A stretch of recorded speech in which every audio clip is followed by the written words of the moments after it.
राम का नाम तो आया नहीं, केवल मृग बच्चे को याद करने में लगा रहा, इसलिए मृग योनि में चला गया। और जिस चीज में ज्यादा तृष्णा बढ़ जाए वो तृष्णा बेकार हो जाती है, सब कुछ बिगाड़ देती है। हमारे धर्मशास्त्र कहते हैं, भागवत जी में लिखा है, होवा दरिद्रो ही विशाल तृष्णा श्रीमाश को यस्त समस्त दोष। दरिद्री सुदामा नहीं थे, वो निर्धन थे, धन की कमी थी। दरिद्री कौन है इस दुनिया में? दरिद्री होता कौन है? दरिद्री वो है, खूब भगवान की कृपा हो रही है, खूब धन है और फिर भी मन शांत नहीं है, और आ जाए कहीं से भी आए। तृष्णावान व्यक्ति उसे दरिद्री कहा गया है। अन्यथा किंचनोपि संतुष्टः सेते सर्वांग विज्जरा।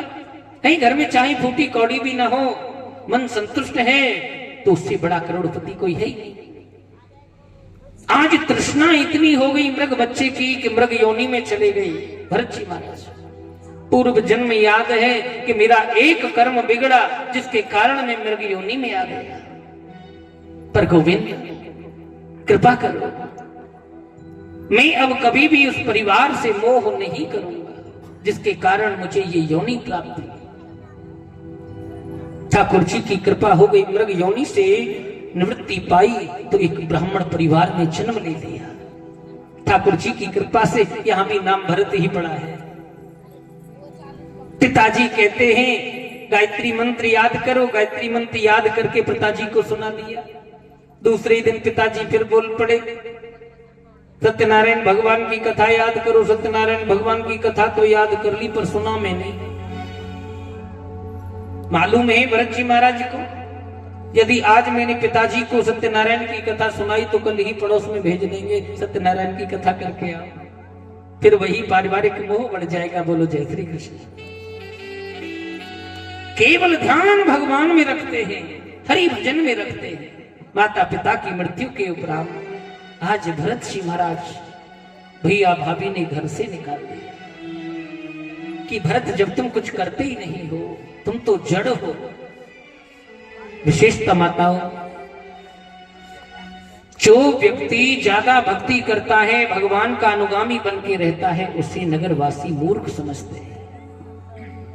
जो मैया बड़े मनोर भाव से सेवा पूजा करती होगी, उसी के लिए कहेंगे अरे वो को कहा है, वो तो पागल है, ऐसा बोलते हैं।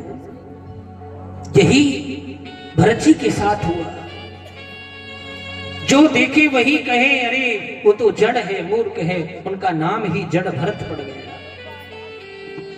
हरि नाम स्मरण करते हैं, केवल गोविंद नाम, दुनियादारी से कोई लेना देना नहीं है। सरल हृदय है, कोई कुछ भी बोलता है उसका जवाब नहीं देते जल्दी से, शांत चित्त है। आज जड़ भरत जी महाराज जब घर से निकाला गया तो हरि नाम स्मरण करते हुए जा रहे हैं कि रास्ते में देख रहे हैं, नाम मीरा नाम राधा, फिर भी श्याम को पाना है, फिर भी श्याम को पाना है। आओ सभी हरि नाम सुनते हुए, नाम मीरा नाम राधा, नाम मीरा नाम राधा, नाम मीरा नाम राधा, नाम मीरा नाम राधा, फिर भी श्याम को पाना है, फिर भी श्याम को पाना है।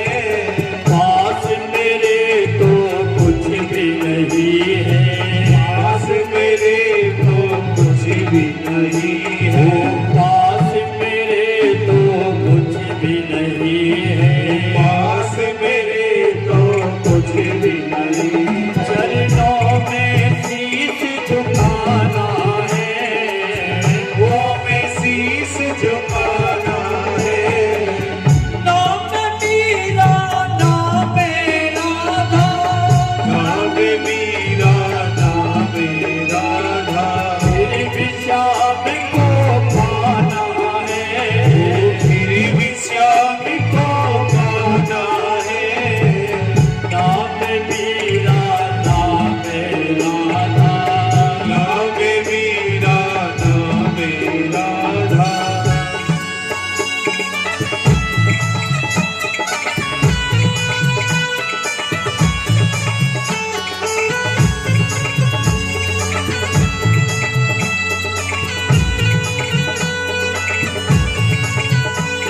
सूरत देखी, जब से तेरी सूरत देखी, जब से तेरी सूरत देखी, जब से तेरी सूरत देखी, वो सब प्रेम की मूरत देखी, सब प्रेम की मूरत देखी, वो सब प्रेम की मूरत देखी, सब प्रेम की मूरत देखी। अपना तुझे बनाना है, अपना तुझे बनाना है, वो अपना तुझे बनाना है, अपना तुझे बनाना है। नाम मेरा नाम राधा, नाम मेरा अभी गाना उठाइए, राधा तेरी शाम को पाना है, तेरी शाम को पाना है। नाम मेरा नाम राधा, नाम मेरा नाम राधा तेरी शाम को पाना है, तेरी शाम को पाना है। नाम मेरा नाम राधा, नाम मेरा नाम राधा।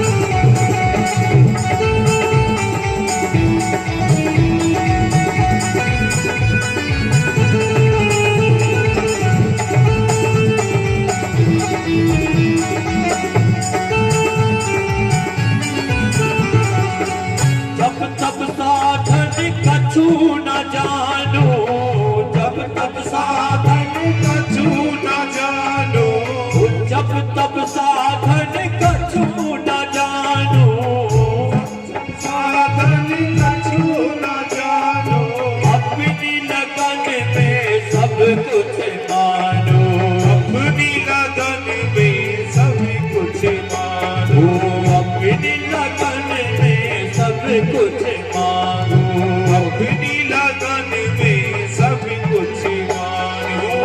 दिल का दर्द सुनाना है, दिल का दर्द सुनाना है। किसी के पास नहीं रोना है, अगर रोना है मेरे ठाकुर जी के सामने निहारो, अगर रोना है तो उनके सामने रो, अगर हंसना है तो मेरे ठाकुर जी के आगे हंसो। उनको अपना बनाना है, उनको अपना बनाना है। नाम मेरा नाम राधा, नाम मेरा नाम राधा तेरी शाम को पाना है, तेरी शाम को पाना है, तेरी शाम को पाना है, तेरी शाम को पाना है। नाम मेरा नाम राधा, नाम मेरा नाम राधा।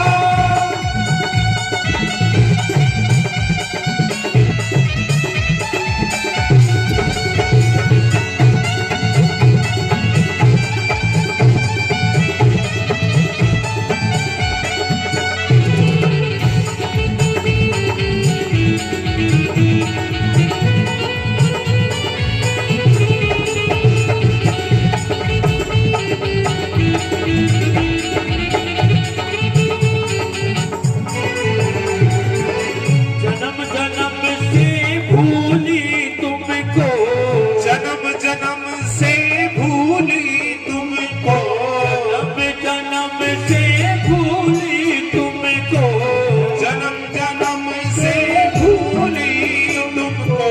अब आकर जानी हो तुमको, अब आकर जानी हो तुमको, अब आकर जानी हो तुमको, अब आकर जानी हो तुमको।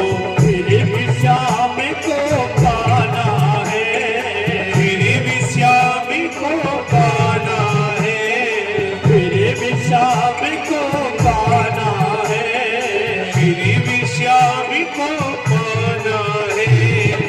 आइए, जिनको मेरे ठाकुर जी को पाना, जरा दो ना हाथ उठा के, नींद निद्रा नहीं आएगी। नाम मीरा नाम राधा, नाम मीरा नाम राधा, फिर श्याम को पाना है, फिर भी श्याम को पाना है, फिर भी श्याम को पाना है, फिर भी श्याम को पाना है। नाम मीरा नाम राधा, नाम मीरा नाम राधा, नाम मीरा नाम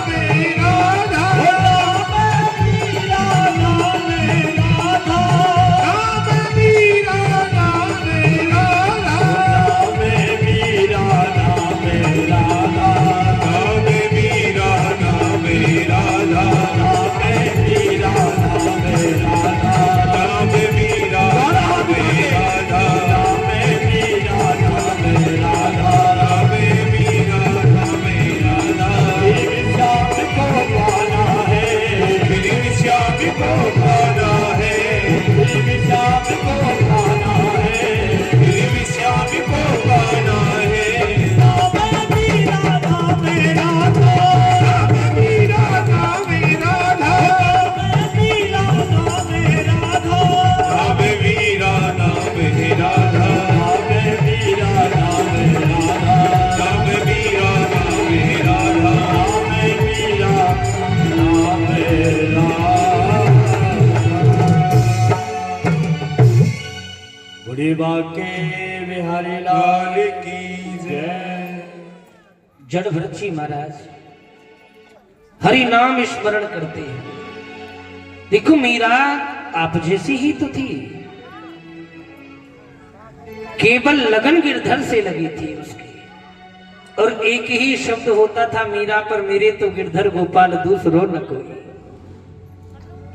और किसी से मोह प्रेम था ही नहीं शिवाय गोविंद के। राणा ने अनेकों प्रकार यातनाएं दी मीरा को, और अनेकों अनेक कष्ट दिए, पर हर कष्ट को मेरे गोविंद ने लिया। मीरा को कोई कष्ट नहीं होने दिया।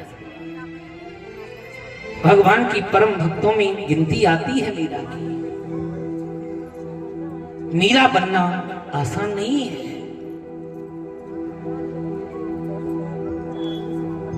और जिसने भी गोविंद को पाया है उसने प्रेम से पाया है।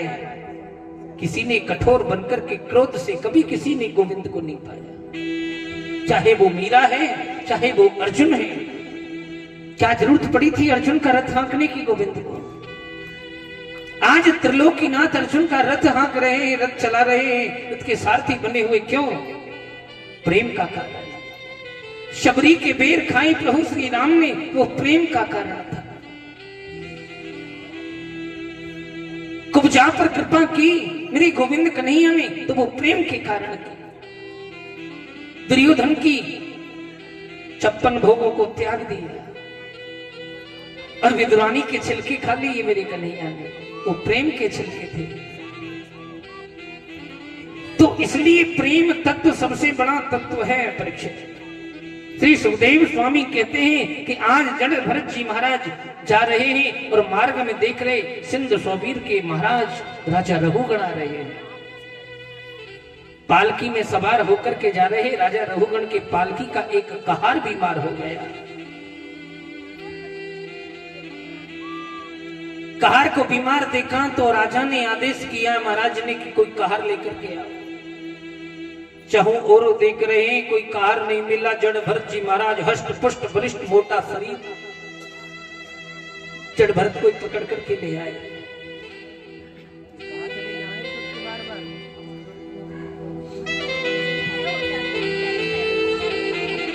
और जब जड़ भरत जी महाराज को लाकर के पालकी में लगाया तो कभी पालकी ढोई नहीं, चलानी नहीं आती है। भगवान के परम भक्त हैं जड़ भरत जी महाराज, जानते हैं कि कोई हत्या ना हो जाए। एक एक कदम रखते हैं, एक एक पग रखते हैं तो सोच कर रखते हैं, देख कर रखते हैं कि कोई चींटी ना मर जाए, कोई पग लंबा रखते थे, कोई छोटा रखते थे, बार बार सर पालकी में लगने लगा राजा रघुगण। सो राजा रघुगण को क्रोध उत्पन्न हो गया और महाराज रघुगण कहते हैं कि इतना मोटा हष्ट पुष्ट बलिष्ठ शरीर पाकर के भी पालकी ढोनी नहीं आती है। डांटने लगे राजा रघुगण, पर कुछ बोले नहीं। संत हृदय है, चुप रहे, शांत चित्त। थोड़ी देर बाद फिर पालकी सिर में लगी तो राजा रघुगण फिर डांटने लगे, अरे तुम्हें लगता है मालूम नहीं है हम एक राजा हैं और तुम्हें क्या दंड दे सकते हैं ये नहीं जानते हो तुम। हमें देरी हो रही है, हमारी रानी घर पर प्रतीक्षा करने में लगी है, हमारे पुत्र प्रतीक्षा में, और तुमसे पालकी नहीं चलाई जाती। तीसरी बार फिर डांटने लगे। एक तो बोलता भी तो नहीं है, जैसे मृत शरीर पड़ा रहता है, मृत शरीर नहीं बोलता, ऐसे ही चुप पड़ा है। राजा रघुगण की बातें सुनकर के जड़ भरत जी महाराज मन में विचार करने लगे, लगता है बड़ा अज्ञानी राजा है और इसके अज्ञान के लिए आज मुझे बोलना पड़ेगा, जरूर बोलना पड़ेगा। और फिर बोले तो इतना बोले, राजन आपने कहा कि मैं मोटा हूं, तो मोटा होना पतला होना ये तो शरीर का धर्म है, मैं शरीर नहीं हूं। किसी रोग का लगना वो भी शरीर का धर्म है और महाराज मैं कोई शरीर नहीं हूं। भूख लगना, प्यास लगना प्राणों का धर्म है, भूख प्यास शरीर को नहीं लगती, हमेशा भूख और प्यास प्राणों को लगती है। तो न मैं प्राण हूं न मैं शरीर हूं। निद्रा, तंद्रा, भय, ग्लानि, हर्ष, विषाद ये सब मन और बुद्धि के धर्म है। भय किसको लगता है? शरीर को लगता है क्या? भय मन को लगता है। ग्लानि भी मन में आती है। जब इंसान के जीवन में कुछ खुशियां होती हैं तो वो हर्षित होता है, हर्ष उल्लास का समय, उस समय मन प्रसन्न होता है। तो ये सब मन और बुद्धि के धर्म है। ना मैं मन हूं, ना मैं बुद्धि हूं, ना मैं शरीर हूं। तो फिर तुम कैसे कह सकते हो कि मैं मोटा हूं कि पतला हूं?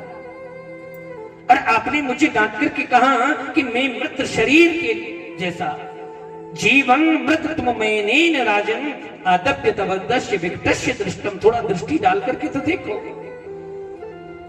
इस शरीर का क्या है? ये शरीर तो मरण धर्मा है, आज नहीं तो कल इसे एक न एक दिन तो मरना होगा, फिर काहे का दुख? और इस मृत शरीर का क्या दुख करना?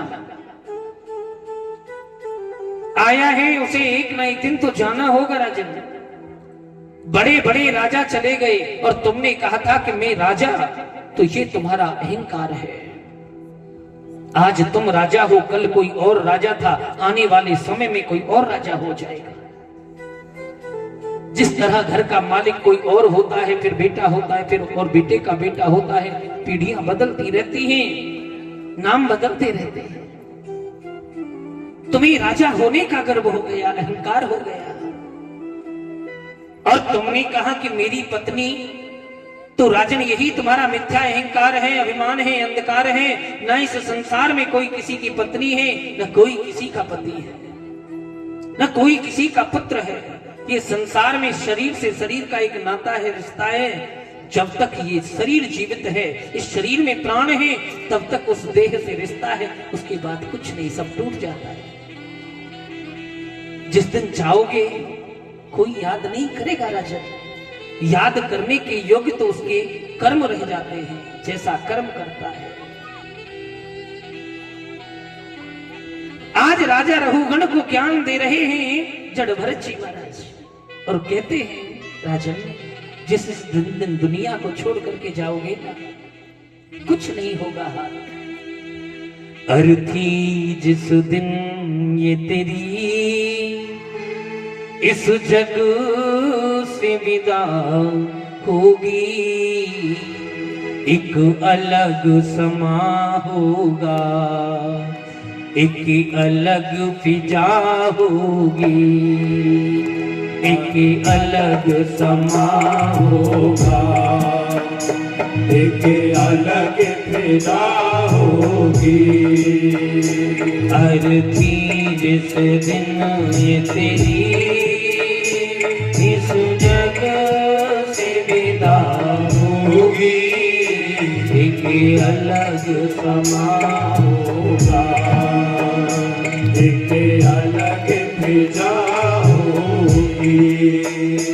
एक अलग क्षमा होगा, एक अलग फिजा होगी, एक अलग समा होगा, एक अलग फिजा होगी।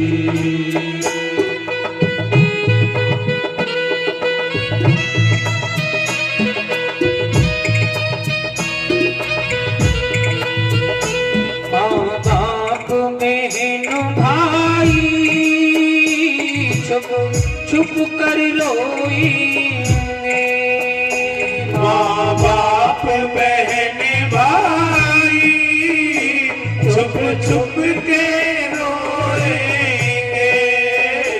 माँ बाप बहन भाई छुप छुप कर रोएंगे, माँ बाप बहन भाई छुप छुप के रोएंगे।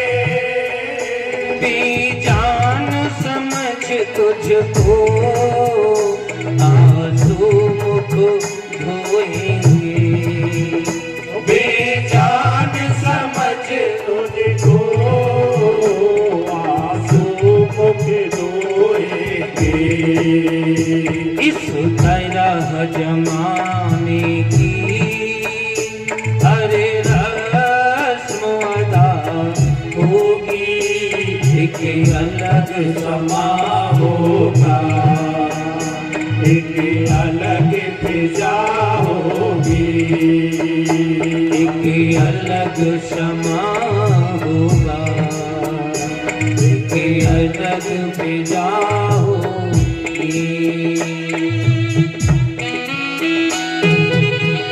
हरि बोल।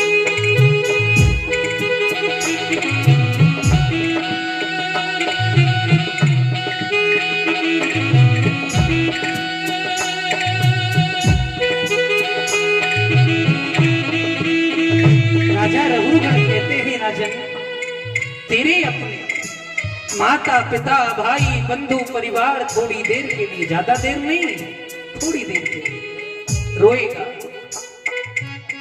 क्योंकि तू बेजान पड़ा है, तेरे अंदर सांस नहीं है ना, अब तू किसी काम का नहीं रहा, और शरीर बेजान हो गया, अब तुझे कोई कष्ट नहीं होगा, न कोई पीड़ा होगी, और वो तुझे बेजान समझ के थोड़ी देर के लिए रुदन करेंगे, और फिर तेरे अपने ही तुझे उठा करके चल देंगे, ज्यादा देर नहीं रहने देंगे घर में। ये दुनिया की रीति है, पूरा जीवन एक घर को बनाने में ये जीवन को नष्ट कर देता है इंसान। भैया पहले आप ही बातें कर लो, कोई बात नहीं है, हम तो कथा फिर कर लेंगे। ये बातें आती कहां से हैं तुम्हारे पास इतनी? जीवन का सत्य है कि पूरा जीवन घर को बनाने में लगा देता है, और जब मृत शरीर होता है, शरीर से प्राण निकलता है, तो थोड़ी देर रुकना दुर्लभ कर देता है परिवार घर में। क्यों? ऐसा क्या था? ऐसा कौन सा कर्म कर दिया, पूरा जीवन नष्ट किया इस घर को बनाने में, और उसी घर में रहने के लिए 2 पल नहीं टिकने देता। जल्दी करो, जल्दी ले चलो, और पूरा समय अच्छे अच्छे सुंदर सुंदर गद्दों पर सोता रहा, कोई कष्ट नहीं हुआ ना, अब भी नहीं होगा। और फिर तेरे परिवार वाले, तेरे रिश्तेदार, जिन्होंने कभी जीवन में ये तक न पूछा होगा कि कैसा है, जब शरीर में कष्ट था तो नहीं पूछा कैसा है, कोई दुख था तब नहीं पूछा, कोई परेशानी थी तब नहीं पूछा, भूखा था तब भी नहीं पूछा, और आज थोड़ा सा मृत क्या हुआ, तेरे आसपास आकर के बैठ गए, और जब तक नहीं जाने वाले तब तक पूर्ण कामना कर दे, कहीं दोबारा ना आ जाए। हैं? कुछ लोग तेरे तुझको कांधे पे उठाएंगे, कुछ लोग तेरे तुझको कांधे पे उठाएंगे, कुछ लोग तेरे तुझको कांधे पे उठाएंगे, कुछ लोग तेरे तुझको कांधे पे उठाएंगे, उनमें कुछ खुश होंगे, कुछ आंसू बहाएंगे, उनमें कुछ खुश होंगे, कोई आंसू बहाएंगे, शमशान घाट होगा, तेरी जलती चिता होगी, एक अलग समा होगा, एक अलग से जाओगा, एक अलग समा होगा, एक अलग से जाओगा, अर्थी जिस दिन ये फिरी इस जगह से विदा होगी, एक अलग समा होगा, एक अलग से जाओगा, एक अलग समा होगा, एक अलग सिया होगी। बोलिए भक्तवत्सल भगवान की जय हो। राजन, किस बात का अभिमान किए बैठे हो? ये थोड़ा सा जीवन है, प्राण कब इस शरीर से निकल जाए कोई भरोसा नहीं है, इसलिए कुछ बुरा करने का प्रयास न करो, कि किसी के साथ कुछ गलत न करो, हर संभव प्रयास करो कि किसी का हमारे द्वारा भला हो जाए। ये तभी शरीर सार्थक है, और किसी के ये शरीर काम न आ सका तो फिर ये शरीर बेकार है। आज राजा रघुगण को ज्ञान दे रहे हैं कि राजा, तुम कहते हो कि मेरी पत्नी, तो कोई किसी की पत्नी नहीं है, पत्नी को तो इतना अधिकार तक नहीं है कि द्वार से पति के साथ शमशान तक तो जा सके, फिर कैसे कह सकते हो कि मेरी पत्नी? क्योंकि जितने दिन शरीर में सांसें